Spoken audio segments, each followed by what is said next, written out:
Hello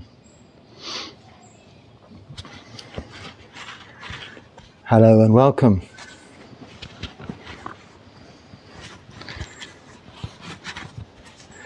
Well, continuing with your comments and trying to answer some of your questions. The first here today, the Pandora's box. I think that's something I may have referenced. The Pandora's box is actually the Big Bang. When it happened because of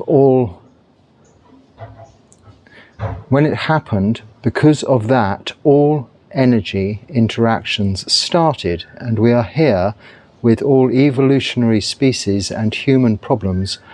After all Buddha taught is to interact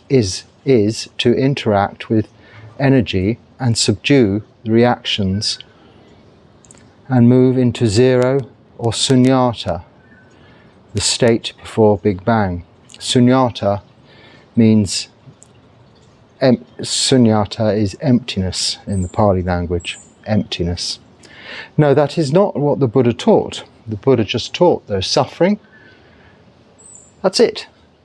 This human condition, all beings are suffering. There is suffering. A cause of suffering, the end of suffering, and the path leading to the end of suffering. He does mention the countless comings and goings of universes in his teachings. Often it's referenced in the suttas that he refers to many comings and goings. I can't think of the wording, but comings and going of world systems. So consequently that can be construed as universes or cosmoses. I'm no astronomer, but it's referenced even in the suttas, and bearing in mind they were written down a little while after the Buddha's time, but still 2,000 plus years ago, 2,500 years ago, it's quite phenomenal teachings making reference to such things as he describes it, the Big Bang theory. It's not really a theory now, it's more a science, an understanding of how the universe came into existence. But that's not what the Buddha teaches at all. He teaches us a way of living, a system of living, of practicing moral virtue, meditation, and developing wisdom to live as enjoyably and happily with contentment in this life, this existence, in this human realm as possible. That's what he teaches. But he does not teach that we should be subduing any interaction with energy and reactions and moving into emptiness, but more understanding, knowing, seeing clearly our potential for reaction out of either aversion or out of desire. Seeing this clearly before taking action of either body, speech, or even mind, in order to ascertain the usefulness in that action, ascertain the either harm or good that that action will do. Therefore, determining a karmic effect. All actions in the Pali language are karma. Karma just means actions. So all of our actions of body, speech and mind are karma, which can be good or it can be bad, or it can be neutral, thus determining the causes and conditions for the next moment, or our future within this lifetime, or even in future rebirths into whichever realm, be it heavenly, hell, animal, or human.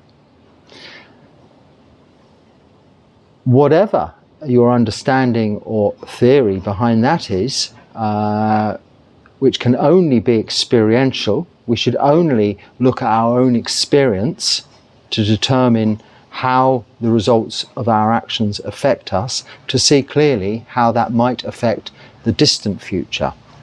But what we concentrate on, what we work on, is the moment here and now, in the present, maintaining sila, moral virtue.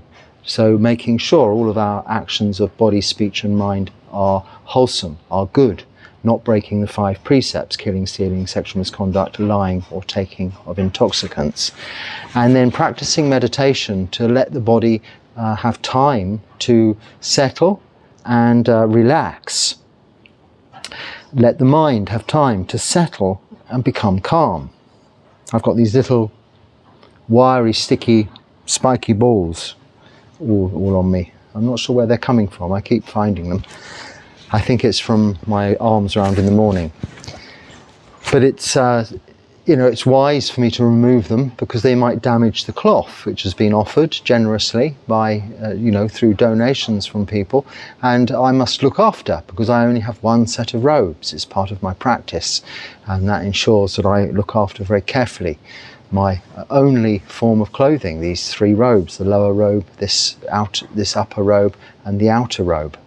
So, yes, this is actions, this is karma, but we don't subdue, we understand, and then either choose to react if it's wholesome, or not to react if it's unwholesome.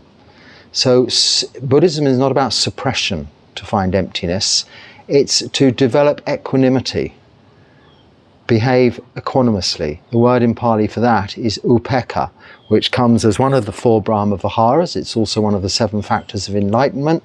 The 5 powers, it comes in all of these Buddhist lists that you may or you may not have heard of, but you will become familiar with in time if you continue to listen to talks about the Dharma.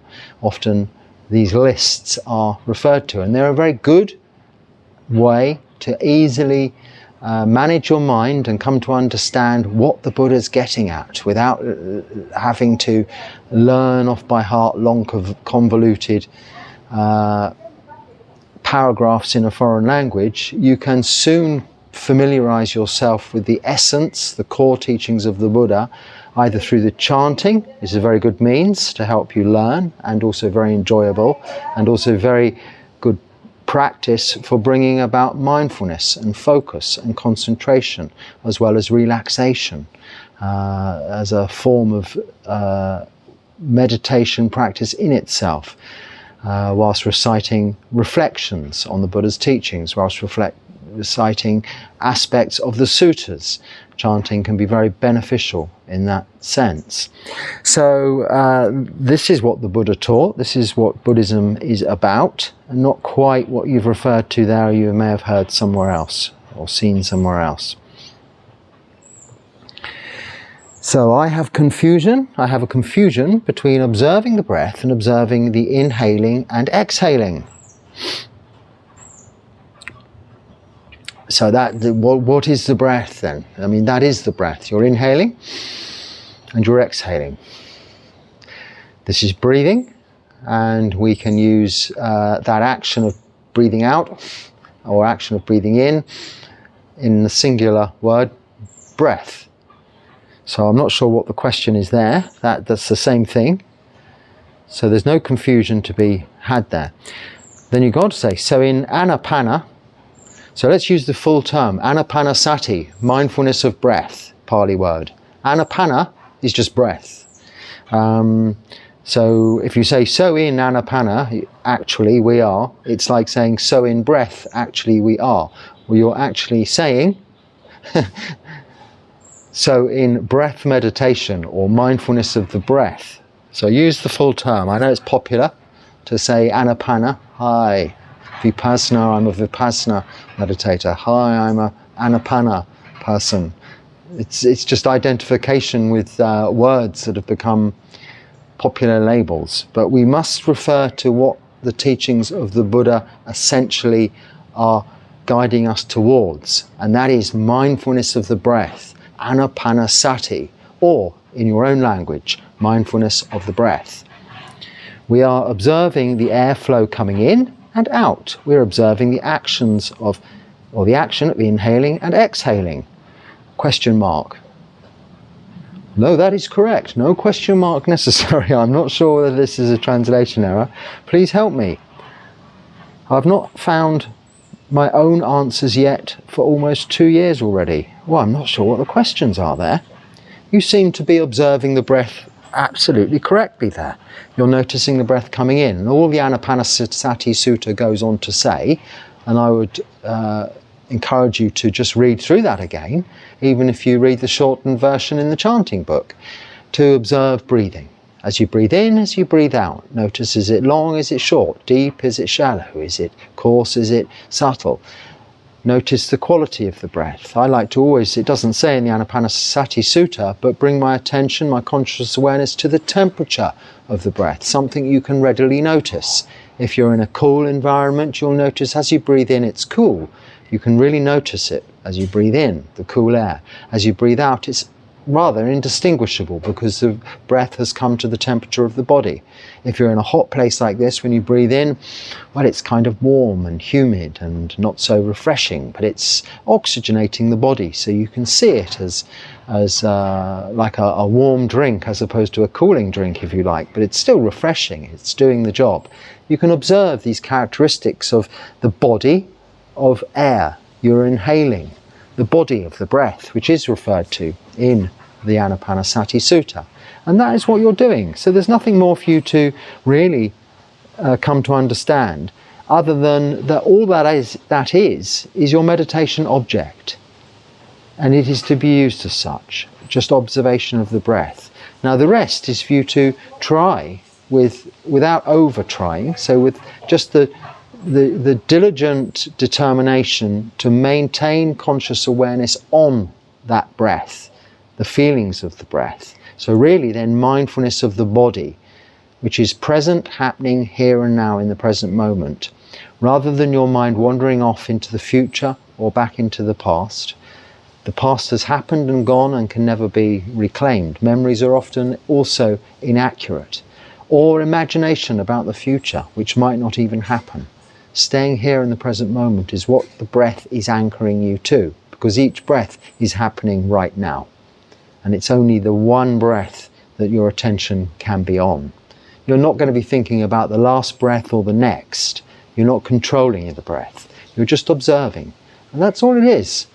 Now, then just by doing this and allowing your body enough time for this relaxation process to just happen of its own accord, you will naturally become absorbed into that meditation object, free from those distractions of thinking of past or the future, free from desires of what you might want, free from aversion of what you might not want or not to be happening or not to be feeling, like and dislike, in other words, secluded from those when you're absorbed fully in your meditation object. That's all there is to it. It's very simple and it's very easy to do, but it's also easy to be distracted and your mind to wander into overthinking a simple subject into something more complicated than it really is.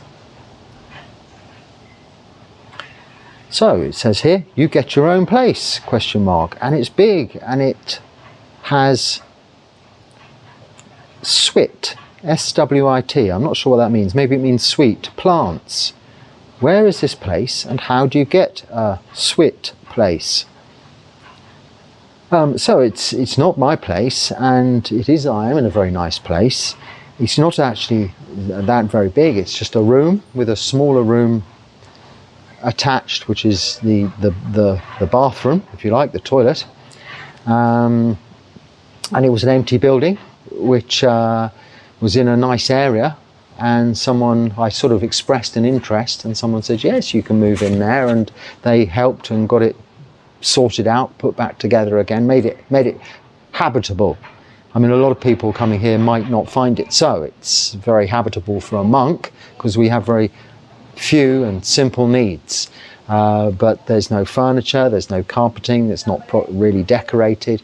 No ceiling either. The roof is sort of open to the elements. Water comes in, insects come in, animals come and go. It's just that. It's just basic hut for practices, or for the purposes of my own practice in solitude in this, what is, yes, an ideal location. How do you get this sort of a place?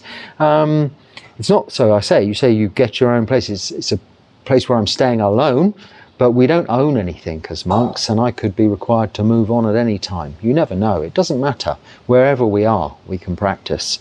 All we take with us is our alms bowl, our big metal bowl. In my case, it's metal. They usually are.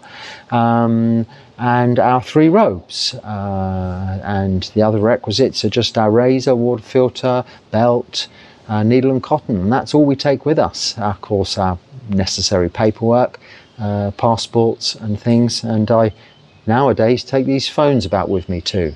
2 reasons. It's a requirement because the paperwork is held electronically these days. It's hard to have a paper or manual version of such things as visas. And for this interaction with yourselves, you kindly donate a small amount of money, which goes to a good support of keeping this building working and habitable, rather than the locals having to fund that, and to putting internet onto these devices in order to communicate with you in this way. And that doesn't take up much of my time, just a few hours a week. So I have an hour sitting down just 3 days a week talking like this, in order to discuss my practice and listen to you, as I'm doing now, talk about your comments and practice of the Dharma in your own relative situations.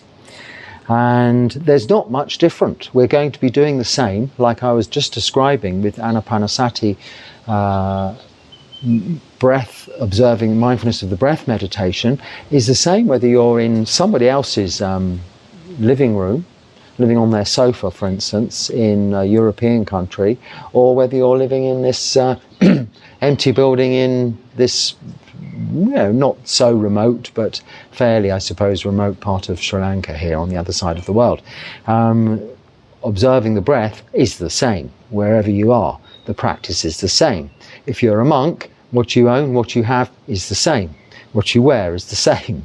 In different ways, we might wrap it around a bit more in a cold country and have it a bit looser like this in a hot one. Other than that, though, we do the same. We wake up at the same time, 3 a.m. in the morning for meditation. At dawn, we go on alms round to collect our food, come back, eat our just 1 meal, and then the rest of the day is spent in meditation. So the surrounding environment is neither here nor there. It's to some degree irrelevant. Now, it could be that in some countries you're only able to live like that within the boundaries of a monastery, for instance, a supportive structure of many other Sangha members, monks, or in the case of ladies, nuns, where you are all living together in a community, because externally you wouldn't be fed going on that said alms round each morning, and people wouldn't necessarily be disposed to allow you to live in their garden shed as they might do in a Buddhist country such as here, or in Thailand, or in Burma, in Myanmar. So that's the only difference. But the practice itself and the individual practicing's routine is the same, wherever you might be, whatever you might have.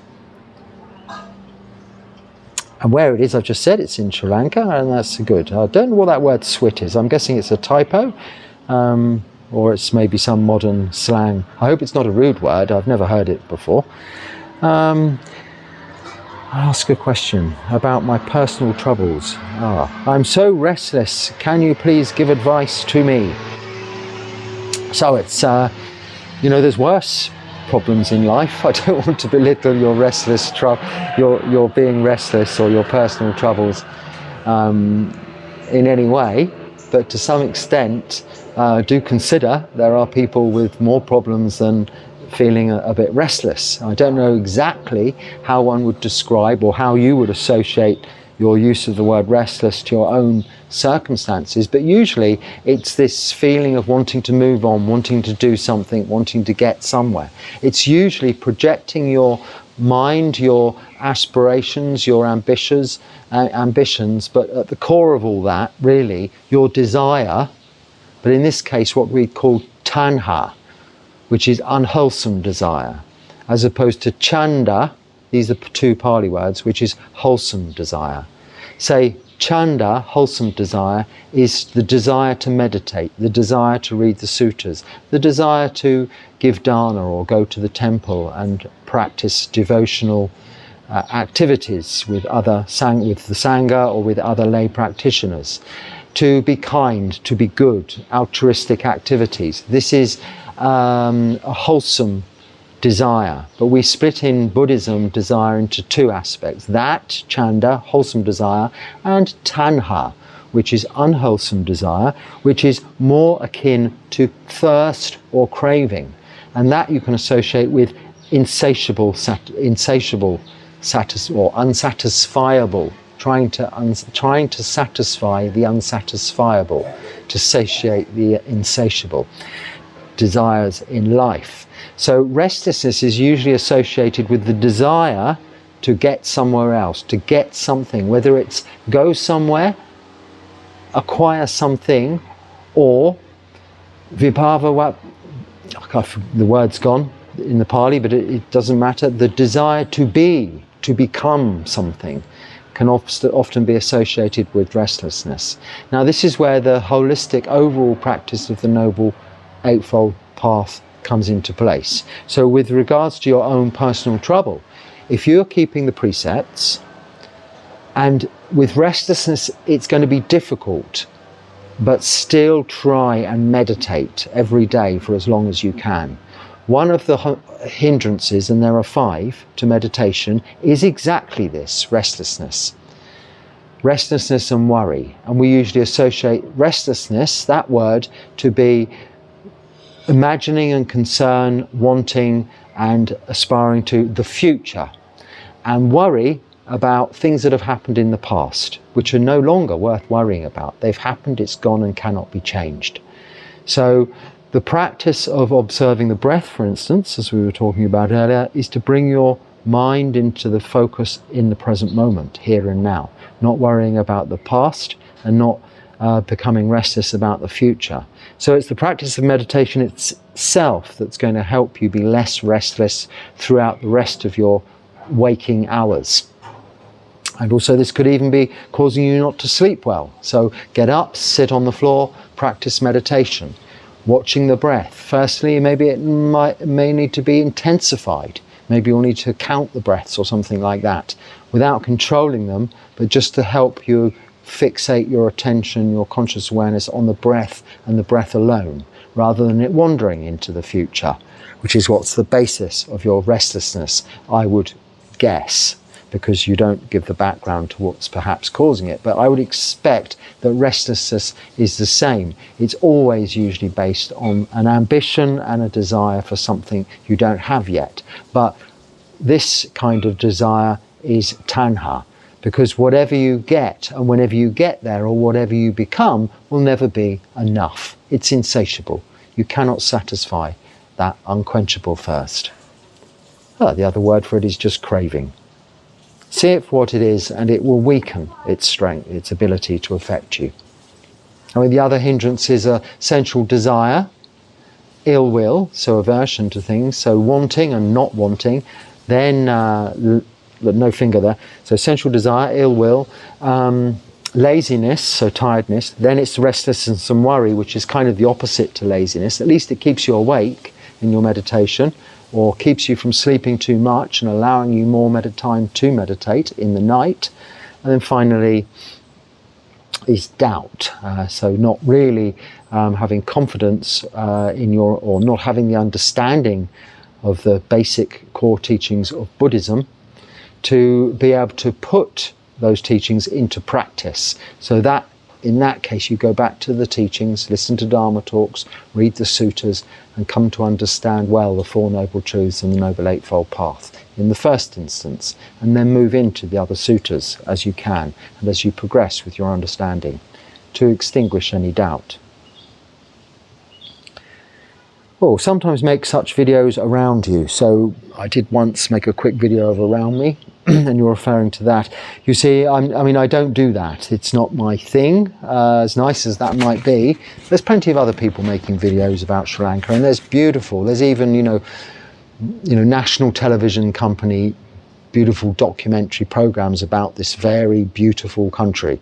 You don't need some old monk with a cheap old phone walking around making selfies, which is totally inappropriate. And I don't have the inclination to do so either.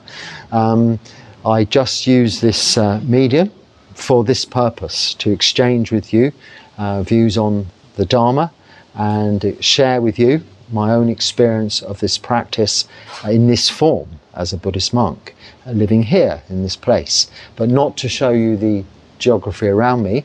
I try to include a little bit of my surroundings in the background, but that's really as far as it will ever go.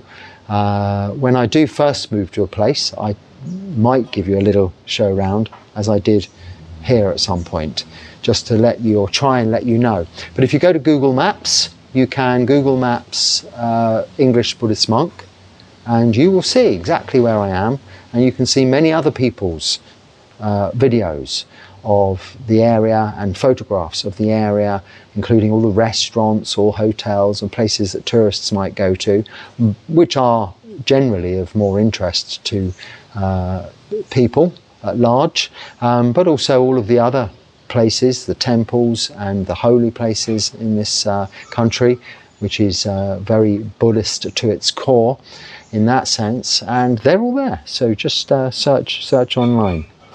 It's not for me to do. Right, so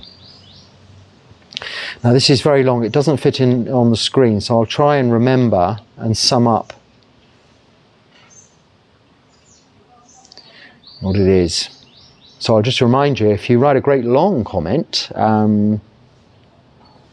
try and at least keep the question part of it into, if you want to include background, that's fine, but I can't read out the whole essay, otherwise all I'll be doing is sitting here reading, and I really want to try and make it a more interactive experience than that. But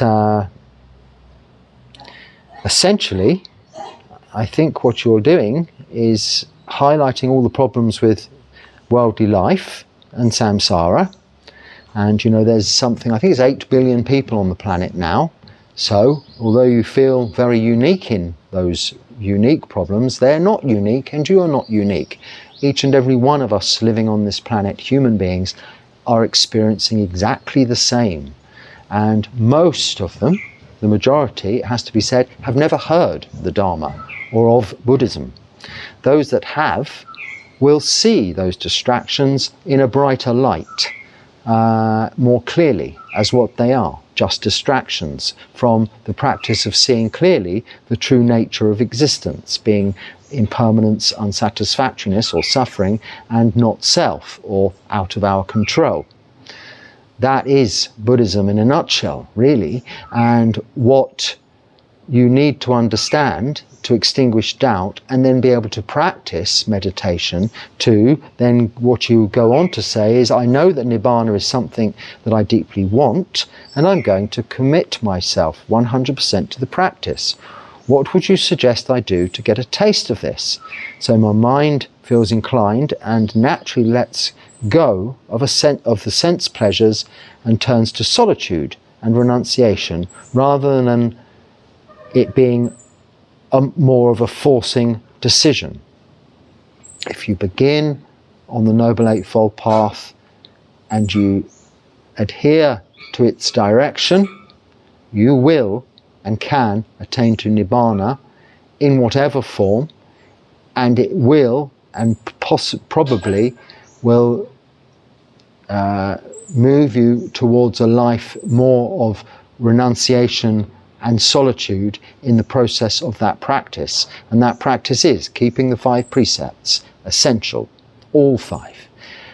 Practicing meditation, essential, at least a couple of hours a day, an hour in the morning, an hour in the evening. If you can stretch that to 2 or 3 hours in the morning and in the evening, even that is at a minimum, if you're really looking to commit yourself to the path fully and attain to Nibbana, or, as you were requesting here, get a glimpse of that.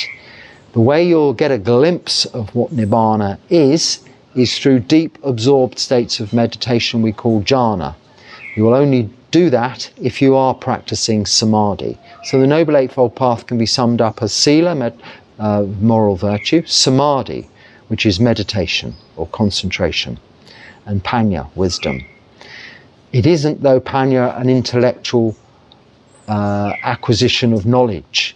It is an understanding of these characteristics and the truth of existence through the practice. So it's experiential wisdom, knowledge that comes about seeing clearly characteristics of existence.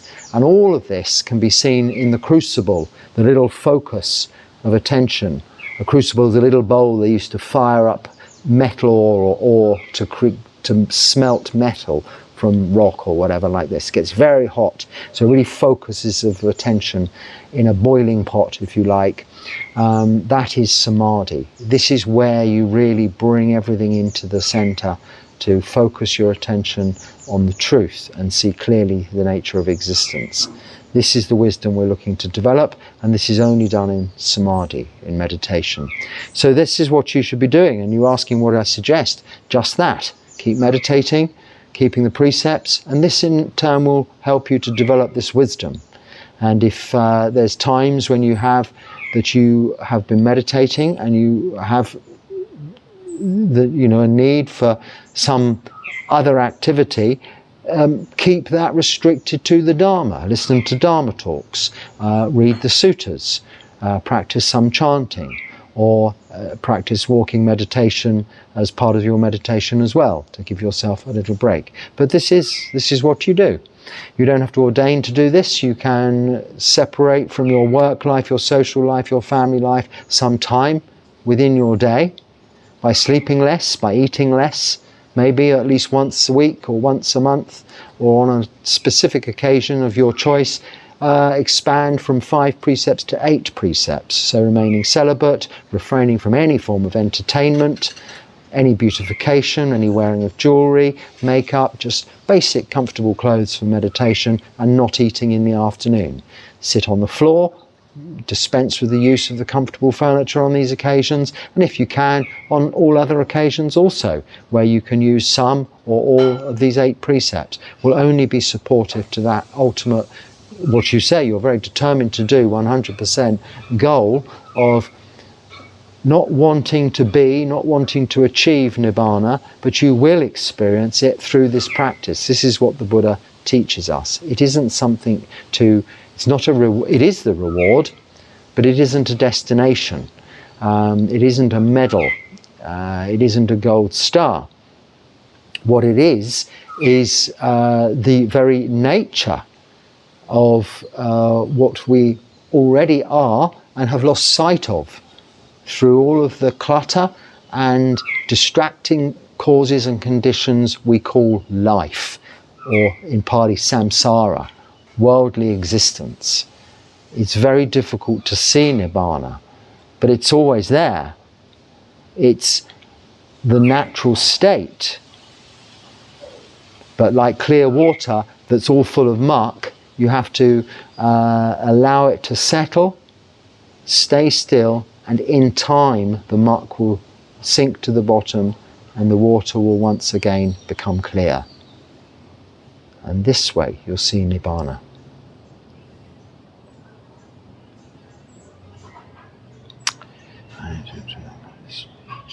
So I would like to know about the last days of the Buddha. How the Buddha died. There are more than one interpretations for this. I think you've asked this question before, and possibly because you mentioned that second email, you didn't feel my answer satisfactory, but my answer is the same as last time, and that and you go on to say, did the Buddha really complete his teaching and waiting for his not very quite ideal translation here, parinibbana, so I'm just doing it as I go along, before he died? You should read the Mahaparinibbana Sutta, where it's in the Digha Nikaya 16. Digha Nikaya 16. Digha Nikaya are the longer discourses. Majjhima Nikaya are the middle length discourses. The Digha Nikaya, and it's one of the longer discourses in the Digha Nikaya 16, is the Maha, which means great, Parinibbana, which is the dying of the Buddha, a final attainment to Nibbana, never to return. to samsara, the Mahaparinibbana Sutta, DN, Digha Nikaya 16. You can just Google that, it'll come up, one version or another of it, is one of the longest suttas, and it's inclusive of all the answers to your questions. Better than me saying it, it's the word of the Buddha. How he went, he was ill, he was dying, he was trying to go back to his birthplace, I think, in order to go and die, as was tradition then. But on the way, he couldn't make it any further. He was with his monks, he got some food poisoning. He could have avoided it, but he knew he was dying anyway. So in order to protect the rest of his monks, he ate all of the dodgy food himself and didn't allow the others to eat it, so that he became ill. He finally died and went to parinibbana, giving up the physical body and the thinking brain and attaining to nibbana, finally. That's a very brief summary of it. He had, by way of, in answer to your question, had he fully finished his teachings, he left in place the Vinaya, the rule of the code of conduct, or the rules for the Sangha, for monks and nuns, for bhikkhus and bhikkhunis, fully in place. It was established and determined within his lifetime through trial and error over 40 odd years. Is it 40 years or 45? I can never remember. 45 years of teaching, establishing the Sangha. As and when things occurred, he'd make a rule about it, and then they would change. But after his parinibbana, they have never changed since. And that was his legacy, in effect. That was the establishment and the basis for the Sangha that you see still here today, abiding by exactly the same rules, wearing exactly the same clothes, and doing exactly the same things each day, living by the same routine as the Buddha set in place, in order for us to, by example, demonstrate to others, lay practitioners in Buddhism or people of another faith just interested, to see how the Buddha taught an alternative way of living, but also a way of living that can be incorporated within lay life equally well, in order for practitioners of Buddhism to similarly attain to enlightenment and attain to ultimately nibbana, freedom from suffering in this lifetime, through this practice of morality, of meditation, of developing wisdom, and other qualities, generosity, loving kindness, compassion, joy, and developing equanimity. This is the legacy of the Buddha. So he had finished teaching in that sense, and it was then subsequently all written down. But of course you cannot finish teaching anything anyway, ever, because of course people are always being physical body, thinking brain, dying and being reborn. So the audience, the students of the teaching, are continually changing, are in a state of flow, of flux continually throughout the ages. So you can never complete, you can't be sure that all the people, or the Buddha could not be sure that all the people he ever spoke to would attain to nibbana, albeit that most of whom were directly engaged with the Buddha did and were able to do so through their past life activities, creating such good karma for them to be in the presence of the Buddha, this Buddha, the first of this Buddha Sasana, in this Buddha Sasana, in that time, and also the development of the qualities that they had developed over those lifetimes previously, to make it easier for them to become enlightened in his presence and in that lifetime. But subsequently, out of his compassion and that of the Sangha, his close disciples, and subsequent generations of disciples, the Dharma has continued and been taught the same way, word for word, unchanged, for 2,568 years or so. So that's a long, long time. And it's testament to the effectiveness of those, the Vinaya Pitaka, those rules, the code of conduct for monks and nuns, that it has remained unchanged. Why? Because it works. Otherwise it would have been, and it has been, other traditions, other modern ideas throughout ages, not just in the modern day, but throughout all the ages, have tried to adapt that and change. And those organizations have come and gone. They come and go. That's it. They don't last. Buddhism, the core teachings of the Buddha, from the beginning to date, has remained unchanged and consistent in its nature. Only factions that vary, changing precepts, for instance, adopting some, lessening others, they have come, they've lasted a while, and they've gone again. Or they've had to completely change their identity.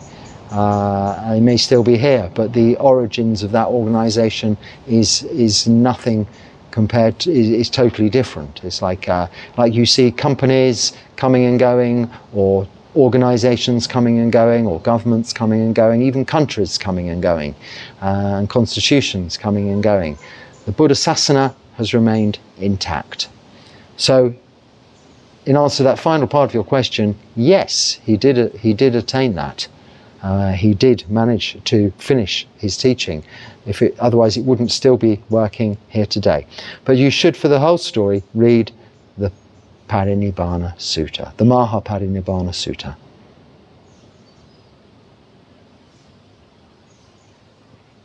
So, is there a proper way to formally ask a monk to be my teacher? I would like to ask in Pali, and I have seen a few different ways online.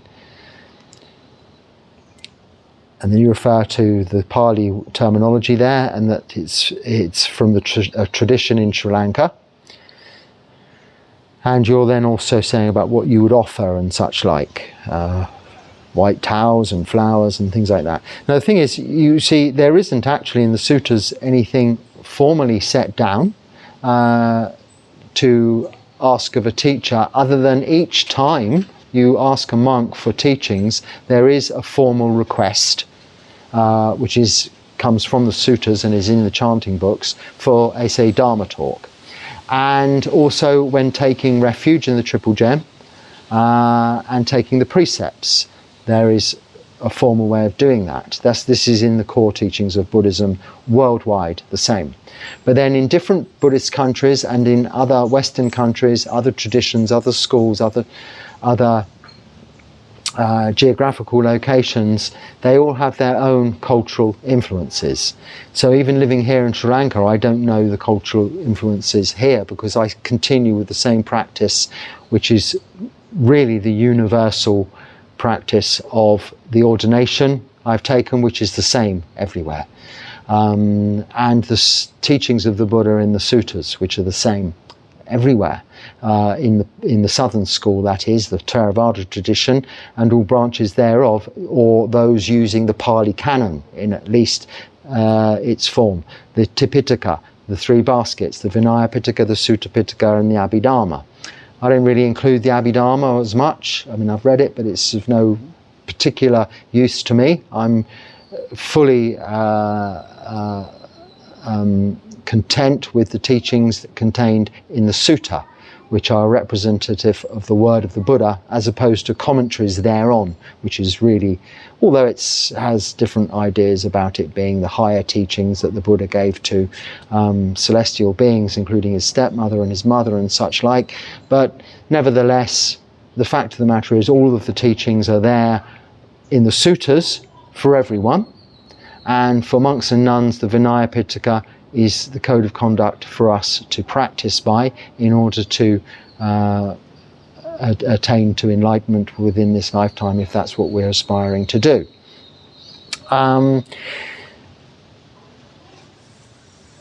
So there may be some local ceremony that's you've literally written down some Pali words there and some actions there, and if that's what you are guided to do, then go along with it. That's going to do no harm. But I would suggest you ask the monks involved what their own teaching, what their own traditions are, and they will guide you accordingly. But there's no specific. In the ordination process, we ask for dependence on our teacher, our preceptor, the monk who's ordaining us, along with many other monks who have to be present. We ask one of them to be our teacher in that process, and also one to be our preceptor, and we take dependence, and they reciprocally take dependence on us. So it's a reciprocal arrangement. We take dependence on each other, or in the larger scale, take dependence. The new monk takes dependence on the Sangha, because it could be that that monk might die, and we have to remain dependent on that preceptor for 5 years minimum, and then another would be exchanged in their place. And as far as teachers are concerned that are monks, they're coming and going all of the time. I don't know how long I'll be here. I never knew at the beginning, and I won't know until the end whether I'll be here tomorrow or whether I'll be here for another 5 years. We just move as and when is necessary, whatever circumstances, causes and conditions dictate. So you'll find in monasteries, in temples, and you even mentioned it, I think, that monks have come and gone. 1 minute they're there, then they're gone, and then another monk will replace them. So you can't formally have just one teacher. But our one teacher is the Buddha. So by taking refuge in the Buddha, the Dharma and the Sangha, you are taking refuge in what is the teachings of the Buddha. That is your teacher. So the triple gem is your teacher, and the formal process for doing that is taking refuge. The one, you know, where you say Buddhan saranang gacchami, Dhammam saranang gacchami, Sanghang saranang gacchami. You're asking to take refuge in the Buddha, the Dharma, his teachings. So the Buddha, the teacher, the Dharma, his teachings, and the Sangha, the teachers. Teachers, it's a plural. That is your formal request for a teacher. And I think on that note, I should leave it there. Sure, I've spoken long enough. And until next time, I hope there's something useful there. If not, then don't worry about it. Just let it go. But if it is, use it and try it out. It's, as I said earlier, it's experiential, this practice. It's important to know that, to try everything out if you feel inclined to do so, and experience for yourself. Don't take my word for it. The Buddha even said, don't take his word for it. It is to be experienced by the wise for themselves. And that is what you are free to do. So be happy and stay well until next time. Sukhi Hotu.